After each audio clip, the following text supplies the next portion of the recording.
I had always been fascinated by abandoned buildings. The way they loomed in the distance, their broken windows and crumbling walls seemed to hold secrets and mysteries that I longed to uncover. I had spent many hours reading about abandoned places and watching videos of urban explorers as they ventured into the unknown. But despite my fascination, I had never actually gone to explore one for myself. Until now, I remember feeling nervous as I drove to the old abandoned factory on the outskirts of town. I had heard about it from a friend who claimed that it was the most haunted place in the area. And even though I didn't believe in ghosts, I was still drawn to the idea of exploring this place that seemed so steeped in mystery. I was a freelance photographer, always on the lookout for new and interesting subjects to capture on film. And I saw this as the perfect opportunity to get some great shots and to satisfy my curiosity at the same time. As I drove, I thought about my life. I had been feeling a bit down lately, my work was becoming monotonous and I was feeling like I needed a change. I had been in a relationship for 2 years, but it was going nowhere and I was feeling trapped. I was ready for something to happen, for something to shake up my life and make me feel alive again. And as I pulled into the parking lot of the factory, I felt a rush of excitement. This was my chance to do something different, to break free from my routine and to explore the unknown. I stepped out of my car, the cool air hitting my face as I took in the sight of the factory. It was larger than I had expected, with tall smokestacks reaching towards the sky. I approached the entrance, my heart beating fast in my chest. And as I pushed open the heavy metal door, I knew that I was about to embark on the adventure of a lifetime. As I walked through the empty halls of the factory, I felt a sense of awe and wonder. The peeling paint and cobwebs added to the eerie atmosphere, but I was filled with a sense of excitement as I explored this place that had been abandoned for so long. But as I walked, I started to notice small things that were just a bit off. A door that was slightly ajar when I was sure I had closed it, a whisper of a voice that seemed to follow me. At first, I tried to ignore these strange occurrences, dismissing them as my imagination playing tricks on me. But then, things started to get really strange. The lights flickered, casting strange shadows on the walls. I heard footsteps echoing down the hall, but when I turned around, there was no one there. I was suddenly filled with a sense of unease, the hairs on the back of my neck standing on end. I was just about to turn back when I heard a sound that sent shivers down my spine. It was a low, guttural growl, coming from somewhere deep within the factory. I was frozen in place, unable to move as fear gripped me. And then, I saw it. A figure emerged from the shadows, its eyes glowing with a malevolent light. I could see the outline of its body, but it was blurry and indistinct, as if it was made of smoke and mist. It was as if the figure was trying to scare and terrorize me, to send me running in terror. I tried to back away, but my legs wouldn't move. I was paralyzed with fear, my heart pounding in my chest. And then, I felt a cold breath on the back of my neck, and I heard a voice whisper my name. I spun around, but there was no one there. The fear was like a physical force, gripping me in its clutches. I was sure that I was being haunted by something evil, something that sought to scare and harm me. In that moment, I realized that I was in grave danger. And I knew that I would have to find a way out, or be trapped forever in that horror-filled abandoned building. I stumbled through the dark halls of the factory, my mind racing as I tried to find a way out. Every noise and every shadow seemed to be closing in on me, as if the evil spirit was getting closer and closer. But then, I saw a glimmer of light in the distance. I rushed towards it, my heart pounding in my chest. And as I burst through the door and into the bright sunlight, I let out a cry of relief. But my relief was short-lived. As I turned to run back to my car, I saw that the figure was right behind me, its glowing eyes fixed on me. I could feel its breath on the back of my neck, cold and malevolent. I sprinted towards my car, fear driving me on. My hands shook as I fumbled with the keys, my heart pounding in my chest. And finally, I managed to unlock the door and climb inside. I slammed the door shut, my breathing coming in ragged gasps. I turned the key in the ignition, my hands shaking so badly that I could barely grip the steering wheel. And as the engine roared to life, I peeled out of the parking lot, leaving that haunted factory far behind. But as I drove away, I could feel the figure's eyes still upon me. And I knew that I had escaped by the skin of my teeth, that I had barely escaped with my life. And even though I was safe now, I knew that the fear would stay with me forever. The fear of that haunted abandoned building, and the evil spirit that had nearly claimed me as its latest victim.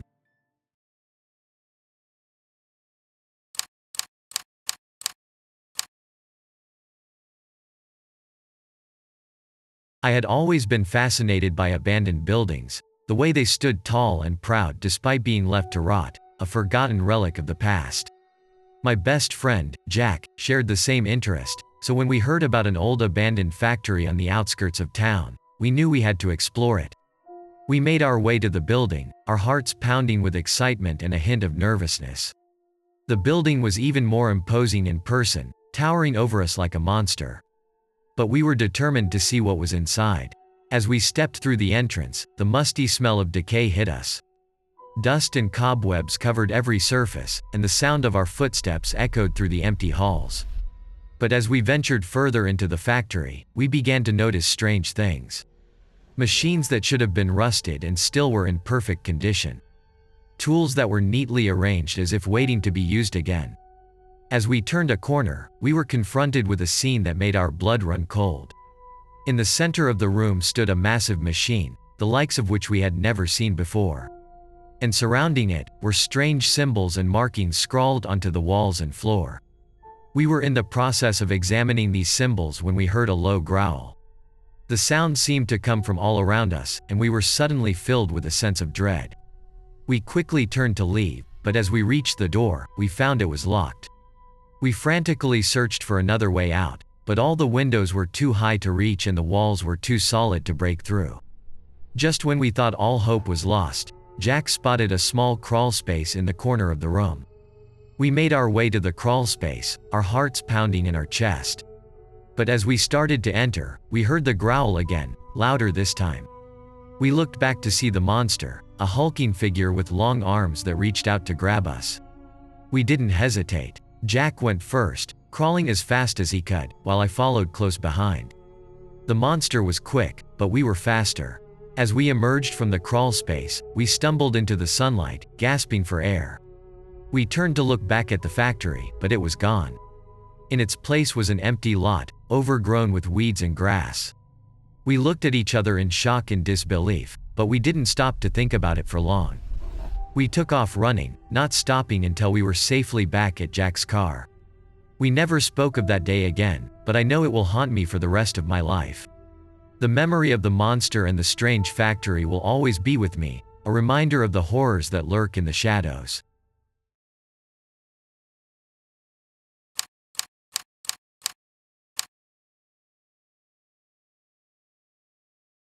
Ever since I was a child, I had been fascinated by the macabre and the strange.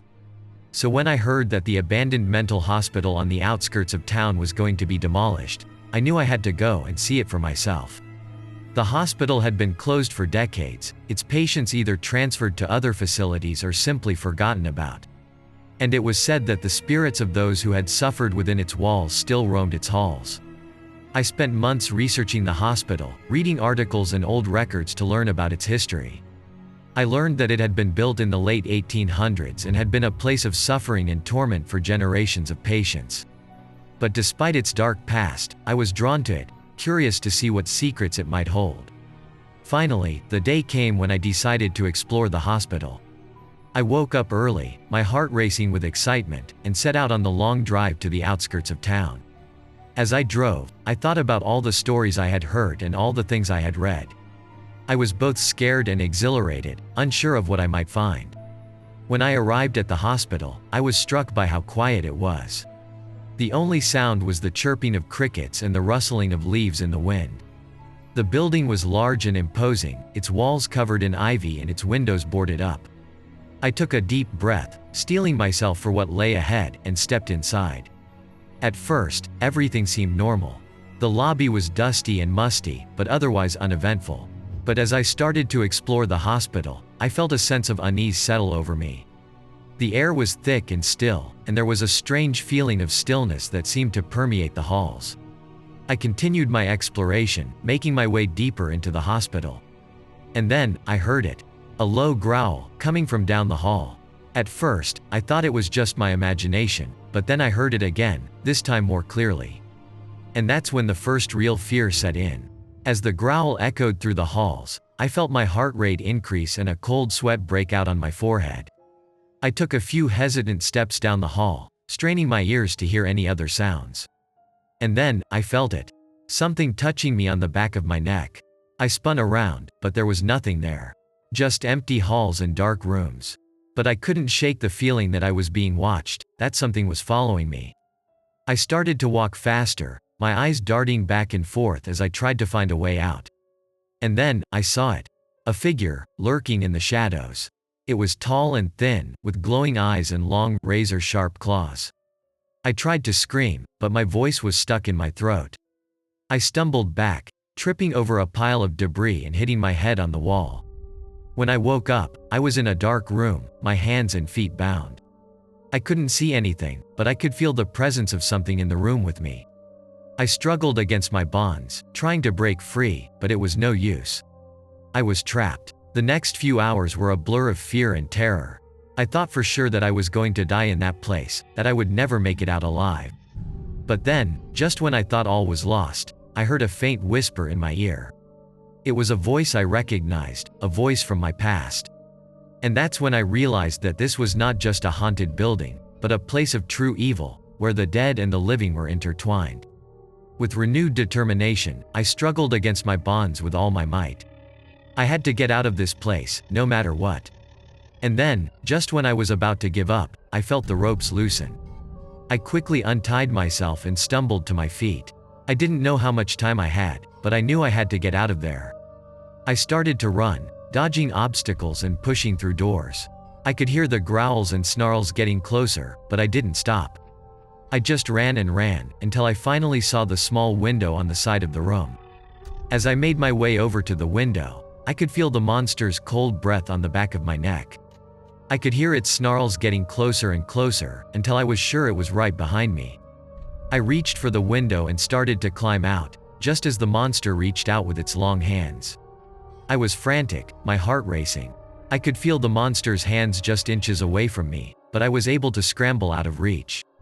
I stumbled down the side of the building, my heart racing. I didn't stop until I was miles away, in a place where the sounds of the haunted building couldn't reach me. I still don't know what was in that building, or what happened to the other people who disappeared there. But I do know one thing, I never want to go back. I never want to experience that kind of terror again. Thank you for watching. Don't forget to subscribe.